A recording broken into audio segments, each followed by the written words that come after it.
매일 아침 하나님과 함께 누리는 하늘의 양식, 오늘 만나. 요한 3서. 장로인 나는 사랑하는 가이오 곧 내가 참으로 사랑하는 자에게 편지하노라. 사랑하는 자여, 내 영혼이 잘됨 같이 내가 범사에 잘되고 강건하기를 내가 간구하노라. 형제들이 와서 내게 있는 진리를 증언하되 내가 진리 안에서 행한다 하니 내가 심히 기뻐하노라. 내가 내 자녀들이 진리 안에서 행한다함을 듣는 것보다 더 기쁜 일이 없도다. 사랑하는 자여, 내가 무엇이든지 형제 곧 나그네 된 자들에게 행하는 것은 신신한 일이니 그들이 교회 앞에서 너의 사랑을 증언하였느니라. 내가 하나님께 합당하게 그들을 전송하면 좋으리로다. 이는 그들이 주의 이름을 위하여 나가서 이방인에게 아무것도 받지 아니함이라. 그러므로 우리가 이 같은 자들을 영접하는 것이 마땅하니 이는 우리로 진리를 위하여 함께 일하는 자가 되게 하려 함이라. 내가 두어 자를 교회에 썼으나 그들 중에 으뜸되기를 좋아하는 디오드레베가 우리를 맞아들이지 아니하니 그러므로 내가 가면 그 행한 일을 잊지 아니하리라. 그가 악한 말로 우리를 비방하고도 오히려 부족하여 형제들을 맞아들이지도 아니하고 맞아들이고자 하는 자를 금하여 교회에서 내쫓는도다. 사랑하는 자여, 악한 것을 본받지 말고 선한 것을 본받으라. 선을 행하는 자는 하나님께 속하고 악을 행하는 자는 하나님을 배웁지 못하였느니라. 데메드리오는 무사람에게도 진리에게서도 증거를 받았음에 우리도 증언하노니 너는 우리의 증언이 참된 줄을 아느니라. 내가 네게 쓸 것이 많으나 먹과 붓으로 쓰기를 원하지 아니하고 속히 보기를 바라노니 또한 우리가 대면하여 말하리라. 평강이 내게 있을지어다.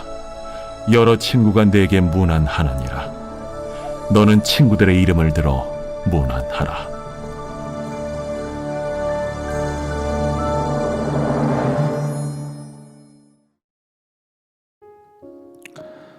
요한 3서는 가이오라는 수신자에게 쓰여진 개인 편지입니다. 3서는 2서와 유사하게 손님을 대접하는 것에 관련하여 진리와 사랑이라는 이슈를 다루고 있죠. 3절과 4절을 보시면 가이오는 진리 안에서 행하는 자로서 칭찬받을 만한 자였습니다. 진리 안에 행한다는 말은 곧 예수 그리스도의 안에 살아가는 삶을 의미하는데 그 삶의 표지는 5절에 보시면 나그네 된 자들에게 신실하게 대접하는 삶으로 나타나지는 것을 볼 수 있습니다. 어찌나 가이오가 정성스럽게 그들을 대접했는지 전도자들은 요한에게로 돌아와서 가이오를 칭찬했습니다. 그들이 머물렀을 때 잘 대접했을 뿐만 아니라 그들이 떠날 때에는 다른 지역에서 숙식할 수 있도록 플로잉하여 합당하게 전송했다라고 합니다. 가이오는 무언가 받기 위해서 한 것이 아니었고 사랑과 진리의 섬김을 마땅하게 여겼음을 요한이 알고 있었고 모두가 알고 있었습니다. 그래서 그는 가이오를 부를 때에 사랑하는 자여 라고 반복하며 이야기하므로 복음을 전하는 자들에게 선하게 반응한 부분에 대해 감사하고 사랑하는 마음을 표현하고 있습니다. 더 나아가 요한은 그 당시 모든 그리스도인에게 존경받는 사도였지 않았습니까? 예수님의 마지막 제자로서 그의 말과 행동은 모두에게 본이 되었을 것인데 그러한 요한이 진리를 위하여 사랑을 베풀어준 가이오에게 사랑하는 자여 내 영혼이 잘 되었으면 좋겠다. 모든 일에 형통했으면 좋겠다. 영혼이 강건하기를 원한다라고 이야기하며 애정을 표현하고 있습니다. 그리고 그의 모든 행위가 자신뿐만 아니라 복음을 전하는 전도자들과 동일하게 하나님 나라를 위해 애쓰는 일이었음을 인정하기 위해서 함께 일하는 자, 동역자라고 칭하고 있는 것이죠. 그런데 그에 반해 교회 안에서 으뜸되기를 좋아하지만 전도자들을 대접하지 않았던 디오드레베에 대해 질책하는 이야기까지도 심어내고 있습니다. 사도 요한이 갔는데 대접하지 않았던 게 아니었습니다. 분명히 전도자들이 갔는데 디오드레베에게 거절당하고 온 것입니다. 그런데 사도 요한은 전도자들과 한몸된 지체로서 우리라고 표현하면서 이 디오드레베가 전도자들을 거절한 것이 곧 자신을 거절했다라고 이야기하고 있습니다. 요한이서에서 요한은 미혹하는 자, 적그리스도들을 집에도 들이지 말고 인사도 하지 말라고 강력하게 이야기했습니다. 디오드레베는 그 이야기를 듣고 도리어 분별해야겠다는 마음을 품기보다 오히려 잘됐다, 대접하지 말아야 할 이유가 생겼다라고 하면서 전도자들을 내쫓았던 겁니다. 또한 자신의 내쫓음이 타당해지려면 누군가가 전도자들을 받아들이는 것까지 막아야 했던 거죠. 그래서 10절을 보시면 악한 말로 우리를 비방하고도 오히려 부족하여 형제들을 맞아들이지도 않고 맞아들이고자 하는 자들까지 금하여 교회에서 내쫓았다고 합니다. 이 디오드레베는 11절을 보시면 하나님께 속하였다라고 얘기하는 것을 보면 그는 분명히 교회 안에서 함께 신앙생활하는 자였음이 분명합니다. 그러나 악을 행하는 자였습니다. 왜 그렇습니까? 그의 행동의 근원이 모두 으뜸되고자 하는 마음으로부터 출발했기 때문입니다. 늘 남보다 자신이 으뜸되어야 한다는 생각 때문에 자신이 베풀기 싫기에 남들도 그러면 안 되게 해야만 했습니다. 그것이 하나님께 악을 행하는 것인지도 모르고 그저 남들 앞에서 자신을 내세우며 교회에서 분열을 일으킨 거죠.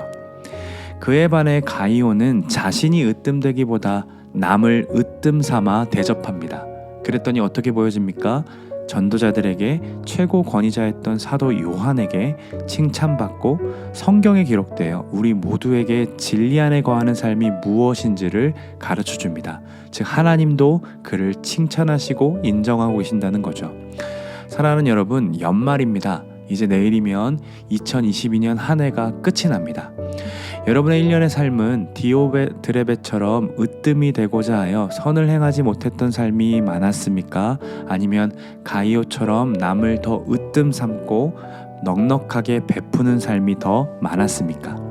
물론 우리는 자책을 많이 하기 때문에 디오드레베처럼 분열을 일으키기도 하고 사람들보다 항상 으뜸되고자 하는 욕심에 이를 그르친 적이 많았을지도 모릅니다. 이슬람인들은 지금도 라마단 기간이 금식 기간이 끝나면 자신이 잘못한 사람을 찾아가 용서를 구한다고 합니다. 형식적이지만 율법을 지키기 위해 하는 행동이지만 말씀을 통해서 또 율법을 통해 내 잘못이 드러났을 때 그렇게 누군가를 찾아가 용서를 구한다는 것 자체는 대단한 용기이며 바른 행동이라고 생각됩니다. 혹여나 우리가 1년의 삶을 돌아봤을 때에 디오드레베처럼 행동했던 삶이 더 많았더라면, 그래서 우리의 가정과 교회와 직장 동료들이 나로 인해 힘들었던 적이 있었더라면 이 한 해가 가기 전에 그들에게 작은 선물을 권하며 미안함과 고마움을 전하는 2022년이었으면 좋겠습니다. 더 나아가서는 오늘과 내일의 삶이 우리끼리 연말을 잘 보내고 또 우리끼리 선물을 나누고 또 새해를 기뻐하는 것을 좀 넘어서서 이 추운 겨울에 여전히 밖에서 지낼 수밖에 없는 영혼들은 없는지 그들을 찾아가서 먹을 것과 입을 것을 건넬 수 있는 우리였으면 좋겠습니다. 사랑하는 여러분, 우리의 영혼이 잘되고 강건함은 우리가 진리 안에 거할 때 가능한 삶입니다. 진리 안에 거하는 삶은 하나님을 사랑하는 것은 물론이거니와 이웃을 내 몸과 같이 사랑하는 삶으로 드러나게 되어 있음을 오늘 본문은 분명하게 증거합니다. 그러므로 오늘 우리의 삶이 주님의 사랑이 필요한 누군가에게 넉넉하게 흘려보내는 삶이 되시기를 간절히 소망합니다. 이 시간 오늘 만나를 즉시 종료하지 마시고 한 가지 기도 제목을 놓고 기도해 보면 어떨까요? 하나님, 내 눈이 하나님이 바라보시는 영혼에게로 향하길 원합니다. 내 재정과 내 발걸음이 하나님이 원하시는 영혼에게로 흘려보내기를 원합니다. 주님, 오늘과 내일 우리의 삶이 가이오처럼 진리 안에서 누군가를 사랑하는 삶이 되게 하여 주옵소서. 우리 이 마음으로 함께 기도하며 묵상을 마쳐봤으면 좋겠습니다.